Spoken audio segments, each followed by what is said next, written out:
अस्सलाम वालेकुम स्टूडेंट्स। मैं आप लोगों की आसानी के लिए जो है एक स्टार्ट करने लगी हूँ सिलसिला शॉर्ट क्वेश्चंस का। हम लोग सारे चैप्टर्स के शॉर्ट क्वेश्चंस जो हैं वो करेंगे। ये सारे वो क्वेश्चंस हैं जो प्रीवियस बोर्ड्स में पहले आते रहे हैं। आप इनको अगर अच्छे से प्रिपेयर कर लेंगे तो इंशाल्लाह आपके काफ़ी अच्छे मार्क्स जो हैं वो आ जाएंगे। एवरेज स्टूडेंट जो है वो भी सिर्फ ये इतना भी कर लेंगे प्रिपेयर तो आसानी से पास हो जाएंगे, और जो अच्छे स्टूडेंट्स हैं उनके लिए तो ज़ाहिर है ये काफ़ी ज़्यादा फ़ायदेमंद है। ठीक है, तो फर्स्ट चैप्टर से हम स्टार्ट करेंगे। इसका पहला शॉर्ट क्वेश्चन है डिफाइन फंक्शन विद एग्जांपल। तो इसको हम डिफ़ाइन करते हैं, जो आपने आंसर में लिखना है वो यही है। इसको एक्सप्लेन फिर मैं मज़ीद कर देती हूँ। A function is a rule relating to sets in such a way that each element in the first set corresponds to one and only one element in the second set. साथ में उन्होंने example कही है, तो बहुत simple सी मैंने example लिखी है ताकि आपके लिए याद करना आसान हो। F of x is equals to 2x+1।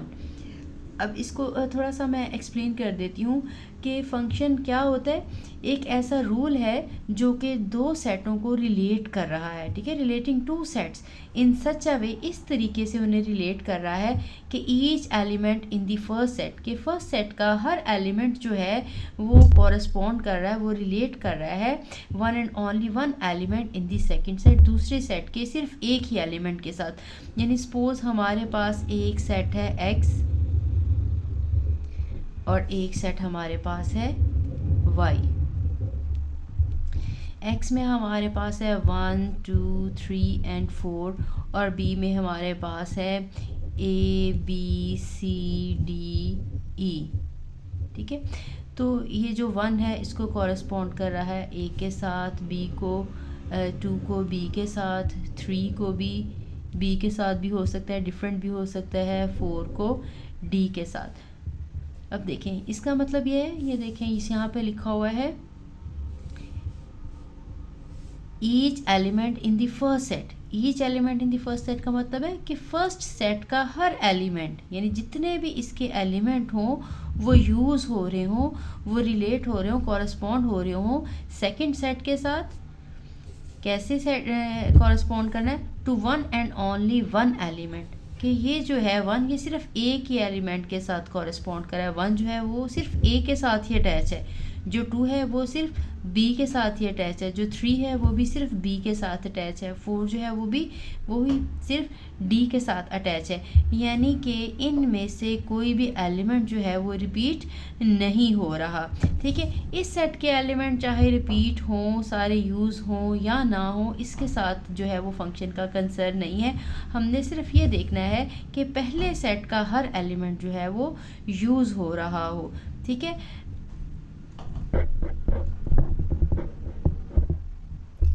ये सारी एक्सप्लेनेशन है ताकि आपको ज़रा याद रखना आसान हो, ठीक है।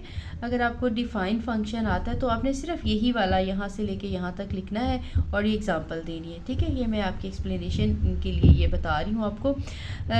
अब अगर इसके एलिमेंट जो हैं रिपीट हो जाते हैं, फॉर एग्ज़ाम्पल अगर 3 जो है ये C के साथ भी अटैच हो जाता है। अब देखें ये एक एलिमेंट के साथ अटैच नहीं है, 3 जो है वो A के साथ भी अटैच है, 3 जो है वो C के साथ भी अटैच है, ठीक है। इसका मतलब ये है कि इसका एलिमेंट रिपीट हो गया। अगर फर्स्ट सेट का एलिमेंट रिपीट हो जाएगा तो फिर वो फंक्शन नहीं रहेगा। अब ये फंक्शन नहीं है, जो मैंने पहले लिखा था वो फंक्शन था, ठीक है। इसकी एग्जांपल आप किसी भी तरह से दे सकते हैं। F of x is equal to x plus 1 मैंने लिखा है।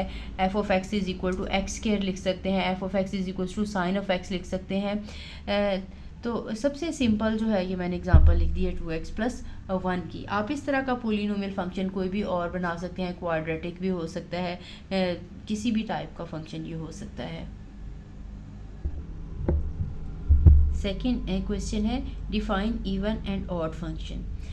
इवन फंक्शन की डेफिनेशन आप लिखेंगे a function f is said to be an even function if f of negative x is equal to f of x for every number x in the domain of f। ठीक है, इसकी example मैंने f of x is equal to x square लिखी है। ये आपने answer जो है वो इतना ही लिखना है। अब मैं इसकी एक्सप्लेनेशन जो है वो थोड़ी सी कर देती हूँ कि हम इवन फंक्शन कहेंगे ऐसे फंक्शन को जिसमें अगर हम एक्स को नेगेटिव एक्स के साथ रिप्लेस भी कर दें तो वो फंक्शन जो है वो सेम ही रहे। ठीक है, हर एलिमेंट के लिए एक्स की जो डोमेन में कोई सी भी वैल्यू लगाएं, डोमेन का मतलब सपोज अगर हमारे पास नेचुरल नंबर है डोमेन, तो अगर हम 1 लगाएं, 2 लगाएं, 3 लगाएं, 4 लगाएं, कोई भी ऐसी वैल्यू है जो हम यहाँ पे लगाएं उस डोमेन में से, तो आंसर जो नेगेटिव नंबर का है वही रहे जो कि पॉजिटिव नंबर का था। जिस तरह के मैंने एग्जांपल दी है f of x is equal to x square, अगर हम इसमें एफ ऑफ 1 लिखें तो आंसर 1 का स्क्वायर आ जाता है जो कि ये 1 ही है। ठीक है, अगर f ऑफ नेगेटिव 1 का आंसर हम लगाते तब भी वो वही आ जाना था। यानी अगर आपने f ऑफ नेगेटिव 1 लगाया है तो नेगेटिव 1 का स्क्वायर वो भी अगेन 1 ही है। यानी आपने नेगेटिव नंबर से भी आंसर वही आए और पॉजिटिव नंबर से भी आंसर वही आए, तो ऐसे फंक्शन को हम इवन कहते हैं। इस तरह से x की कोई भी और वैल्यू भी हो सकती है, उसके साथ भी हम पॉजिटिव और नेगेटिव के साथ लगाएंगे तो आंसर जो है वो सेम आएगा। इसलिए ये जो f of x is equal to x square ये एक इवन फंक्शन है। और भी बहुत सारे फंक्शन जो है वो इवन फंक्शन हो सकते हैं। जैसे आप ये सिंपल एग्जांपल लिखिए, अगर आप ट्रिग्नोमेट्रिक फंक्शन में लिखना चाहें तो कॉस ऑफ एक्स जो है ये भी इवन फंक्शन है, क्योंकि अगर हम एफ ऑफ नेगेटिव एक्स ले लें, यानी अगर हम कॉज ऑफ नेगेटिव एक्स लें तो कॉज ऑफ नेगेटिव आंसर जो है वो नेगेटिव एक्स वही होता है जो कि कॉज ऑफ एक्स होता है। तो ये वाला फंक्शन जो है ये भी इवन फंक्शन ही है। ऑड फंक्शन को डिफाइन करेंगे। अ function f is said to be an odd if f of negative x is equal to negative f of x। यानी अगर हमने x को नेगेटिव x के साथ रिप्लेस कर दिया और उसका नेगेटिव स्टार्ट में आ जाए, बाकी सारा फंक्शन वही रहे, तो फिर ऐसे फंक्शन को हम कहते हैं ऑड फंक्शन। जैसे कि f of x is equal to x cube, यानी यही फंक्शन अगर इसमें देखिए हम 1 रख रहे हैं तो आंसर जो है वो 1 का क्यूब जो है 1 ही आ जाएगा। लेकिन अगर हम f ऑफ नेगेटिव 1 रख रहे हैं, नेगेटिव 1 का हम क्यूब लेंगे तो वो नेगेटिव ऑफ 1 आ जाएगा। यानी इनमें दोनों के आंसर्स में नेगेटिव का डिफरेंस आएगा।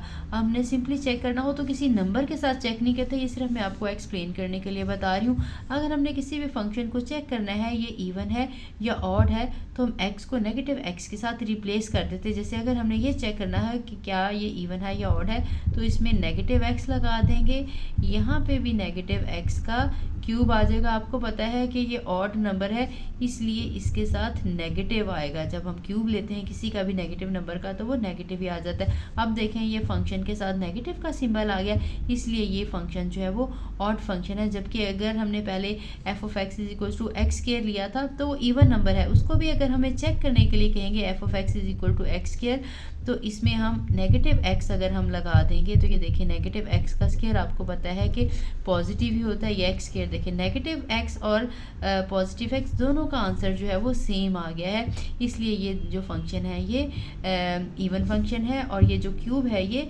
ऑड फंक्शन है। और भी इसकी कोई एग्जांपल दे सकते थे, लेकिन ये सिंपल जो दो इवन और ऑड फंक्शन है ये इवन के लिए x स्क्वायर वाली एग्जांपल दे सकते हो और ऑड के लिए x क्यूब वाली एग्जांपल दे सकते हो। वैसे इसमें अगर ट्रिग्नोमेट्रिक फंक्शन की हम एग्जांपल देना चाहें तो वो sin x या tan x की दी जा सकती है। थर्ड शॉर्ट क्वेश्चन है, prove that cos hyperbolic square x minus sin hyperbolic square x is equal to 1। बहुत सिंपल सा क्वेश्चन है। इसके लिए आपको cos हाइपरबोलिक x का फार्मूला आना चाहिए, sin हाइपरबोलिक x का फार्मूला आना चाहिए। उनकी वैल्यूज इसमें सब्स्टिट्यूट करके सिंप्लीफाई करेंगे तो हमारा आंसर आ जाएगा। तो हम इसके लेफ़्ट हैंड साइड लेते हैं। Left hand side is equal to cos hyperbolic square x minus sin hyperbolic square x। अब आपको इसके लिए साइन का और कॉस का हाइपरबोलिक का फार्मूला आना चाहिए, तो वो मैं साइड पे लिख लेती हूँ। Since sine hyperbolic x is equal to e raise to power x minus e raise to power negative x over 2 and cos hyperbolic x is equal to e raise to power x plus e raise to power negative x over 2। ठीक है, ये values हमने substitute करनी है, cos e raise to power x plus e raise to power negative x over 2, इसके ऊपर क्योंकि square है, ठीक है। यहाँ पे हमेशा हम स्केयर लगाते हैं, लेकिन इसका मतलब ये नहीं होता कि ये एक्स का स्केयर है, हमने इसके ऊपर होल स्केयर लगाना होता है। इसी तरह से साइन की वैल्यू सब्स्टिट्यूट करेंगे, e raise to power x minus e raise to power of negative x over 2, और इसका भी स्केयर है। अब हम ये स्केयर्स ओपन करेंगे और इनका हम एलसीएम लेंगे। इसका स्फीयर ओपन करेंगे, आपको भी पता है a square plus b square plus 2ab वाले फार्मूला से ओपन होगा। E raise to power x का स्केयर है, फिर e raise to power negative x का स्केयर है plus 2 e raise to power x e raise to power negative x, ठीक है, और डिवाइडेड बाय 2 का स्केयर लेंगे तो वो 4 आ जाएगा। इसी तरह से प्लस नेक्स्ट वाले पोर्शन का हम स्केयर ओपन करेंगे, e raise to power x का square plus e raise to power negative x का square minus 2 e raise to power x and e raise to power negative x divided by same 2 का square जो है वो 4 आ जाएगा।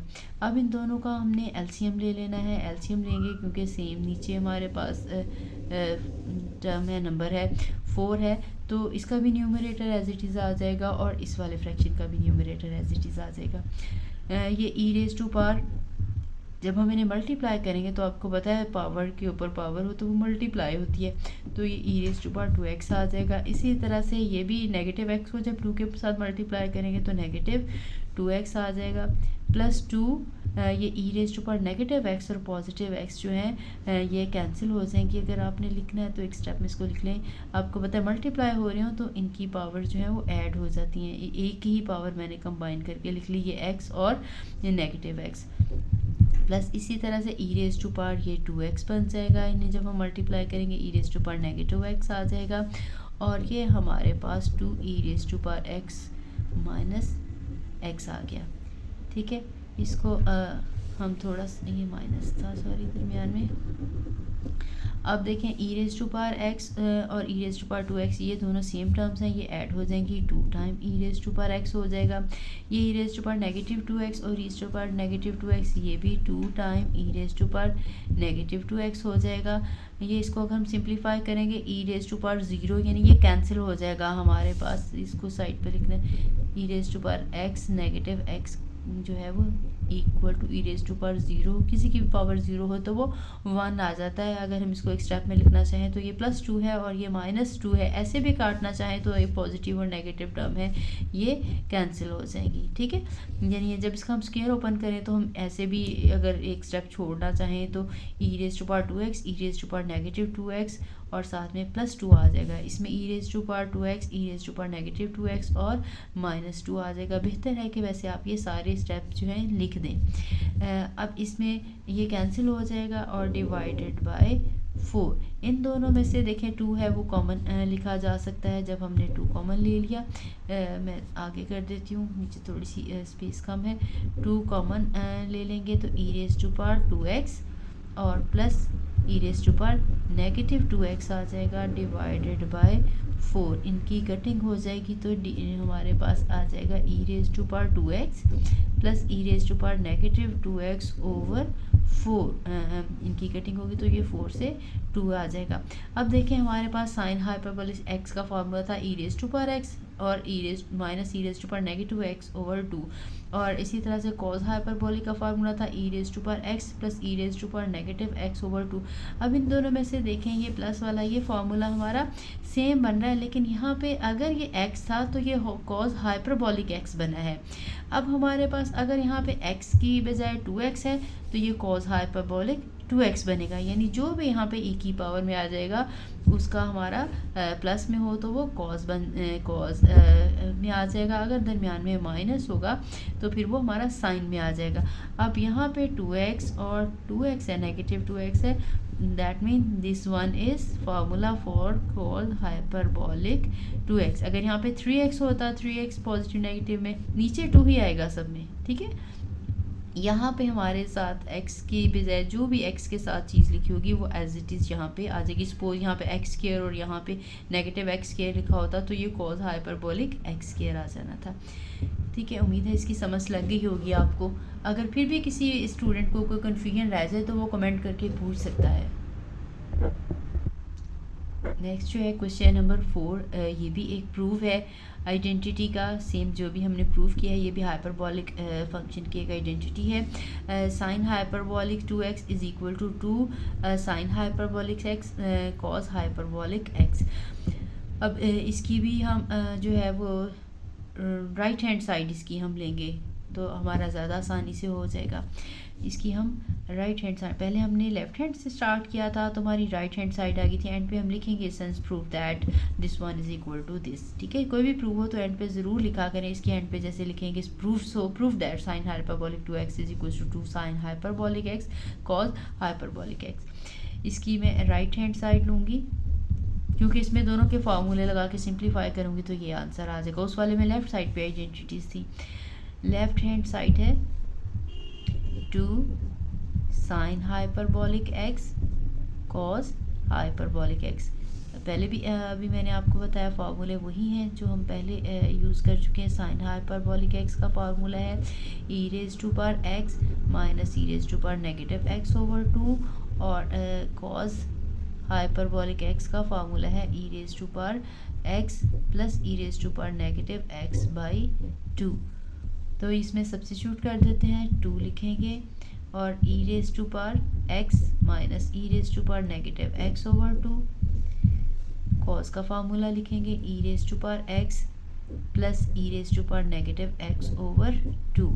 ठीक है, ये 2 के साथ कैंसिल हो जाएगा। इसमें हम न्यूमरेटर को न्यूमरेटर के साथ मल्टीप्लाई करेंगे। आपको पता है 2 टर्म्स हैं, एक में माइनस है और एक में प्लस है, तो ये फर्स्ट टर्म का स्क्वायर आ जाएगा माइनस सेकेंड टर्म का स्क्वायर आ जाएगा और डिनोमिनेटर में अब हमारे पास सिर्फ 2 ही है। अब अगेन देखें ये मल्टीप्लाई होंगे पावर के ऊपर पावर, तो e raise to power 2x आ जाएगा, e raise to power negative 2x आएगा और ये हमारे पास 2 आ गया। अब देखें बिल्कुल ये यही साइन वाला फार्मूला हाइपरबॉलिक वाला आ गया है। इसमें x था तो ये साइन हाइपरबॉलिक x था। अब यहाँ पे e raise to power 2x है तो ये साइन हाइपरबॉलिक 2x आ जाएगा जो कि हमारी लेफ्ट हैंड साइड थी। एंड पे हम ये ज़रूर लिखेंगे सो प्रूफ दैट, कोई भी प्रूफ हो तो हम ये ज़रूर लिखते हैं proved that left hand side is equal to right hand side लिख दें, या बेहतर है जो हमें प्रूफ दिया है वही एज इट इज़ लिख दें। Sine hyperbolic 2x is equal to 2 sine hyperbolic x and cos hyperbolic x। Next short question है proof the identity cosecant hyperbolic square x is equal to cot hyperbolic square x minus 1। ठीक है, ये भी बिल्कुल उसी type की identity है। उनकी हमने वैल्यूज सब्स्टिट्यूट करनी है एक साइड पे तो दूसरी साइड आ जाएगी। तो इसके लिए हम ये वाली साइड चूज़ करते हैं क्योंकि इसके हम वैल्यू लगाएंगे, स्क्वायर लिखेंगे, -1 करेंगे, सिंप्लीफाई करेंगे तो ये हमारे पास एक ही आइडेंटिटी है, ये एक ही ट्रिग्नोमेट्रिक फंक्शन है, ये आ जाएगा। तो इसके लिए भी हम राइट हैंड साइड से स्टार्ट करते हैं। इसका आंसर है cot hyperbolic square x minus 1। अब आपको इसके लिए कॉट का पहले फार्मूला आना चाहिए हाइपरबॉलिक का। tan का फार्मूला जो है वो उल्टा लेंगे तो आपके पास हाइपरबॉलिक का फंक्शन आ जाएगा। अभी हमने साइन और कॉस का लिखा, साइन की वैल्यू को कॉस की वैल्यू के साथ डिवाइड कर देंगे तो tan आ जाएगा। अगर हम कॉस को साइन से डिवाइड कर देंगे तो हमारे पास कॉट का फार्मूला आ जाएगा।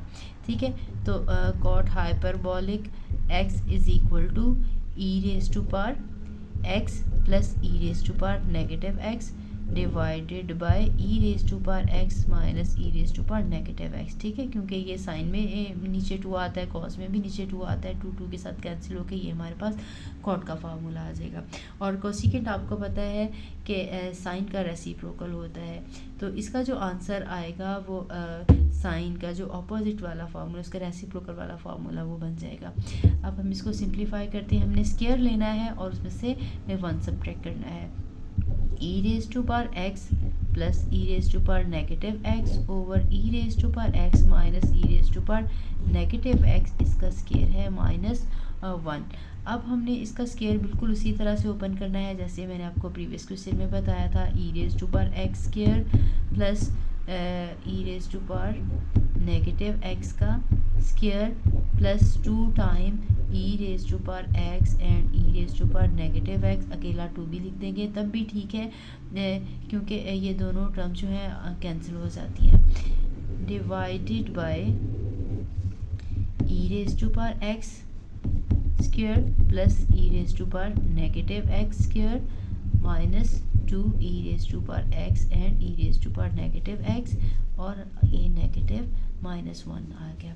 इसको अब हम थोड़ा सा सिंप्लीफाई कर लेते हैं, ये e raise to power 2x हो जाएगा, ये हमारे पास e raise to power negative 2x हो जाएगा, और ये हमारे पास 2 since e raise to power x e raise to power negative x is equal to e raise to power negative x plus x negative x, ये cancel हो जाएंगे, ई raise to power 0 जो कि 1 होता है तो ये +2 ही आ जाएगा। इसी तरह से डिनोमिनेटर में भी हमारे पास e raise to power 2x और minus e raise to power negative 2x और साथ में -2 आ जाएगा और -1। अब हम इसका एलसीएम ले लेंगे, एलसीएम में क्योंकि जो डिनोमिनेटर में चीज़ है ये एज इट इज़ आ जाएगी, e raise to power 2x minus e raise to power negative 2x minus 2, इसका न्यूमरेटर एज इट इज़ आ जाएगा e raise to power 2x plus e raise to power negative 2x plus 2, और minus के साथ -1 के साथ ये multiply होगी, दैट मीन कि ये एज इट इज़ सारा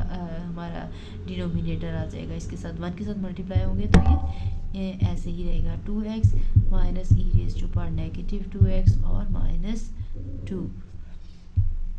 इसको हमने अब थोड़ा सा सिंप्लीफाई करना है,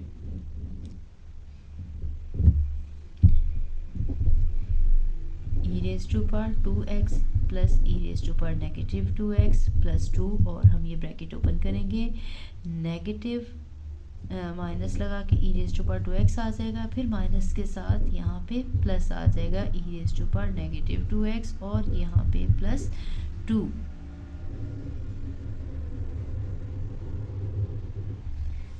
अब ये देखें हमारे पास ये टर्म कैंसिल हो जाएगी और हमारे पास ये टर्म जो है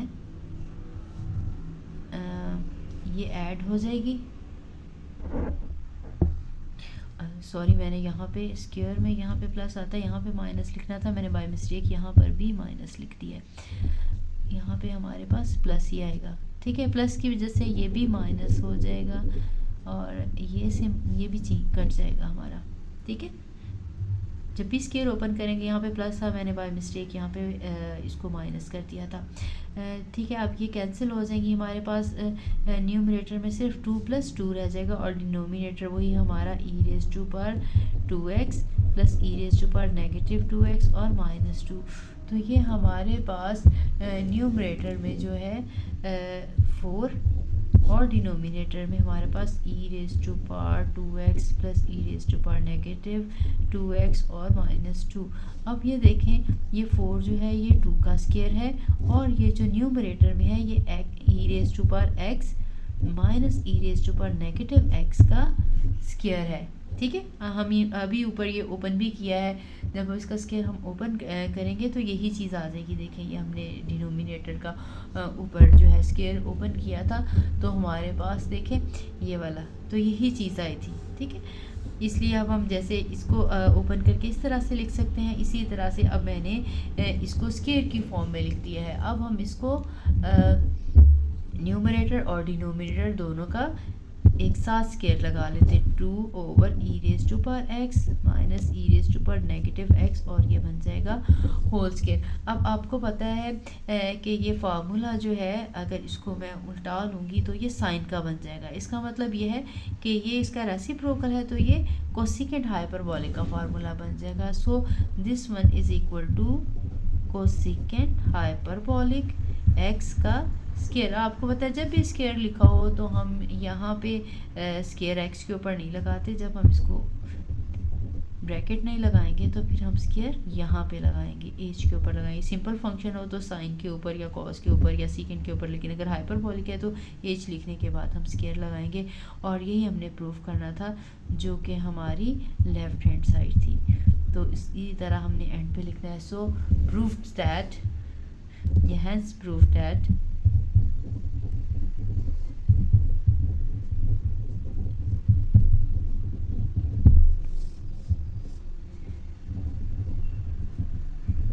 cosecant hyperbolic square x is equal to cot hyperbolic square x minus 1। ठीक है, इंशाल्लाह ये जो है हमारा लेक्चर जो है आई थिंक इतना काफ़ी है। ये अच्छे से प्रिपेयर करिएगा। कोई क्वेश्चन हो तो आप मेरे से ज़रूर पूछ सकते हैं। इंशाल्लाह इसके नेक्स्ट जो है वीडियोस वो भी मैं आपको साथ साथ जो है वो अपलोड करती रहूँगी, आप देखते रहिएगा। ठीक है, और इंशाल्लाह मिलते हैं नेक्स्ट वीडियो में।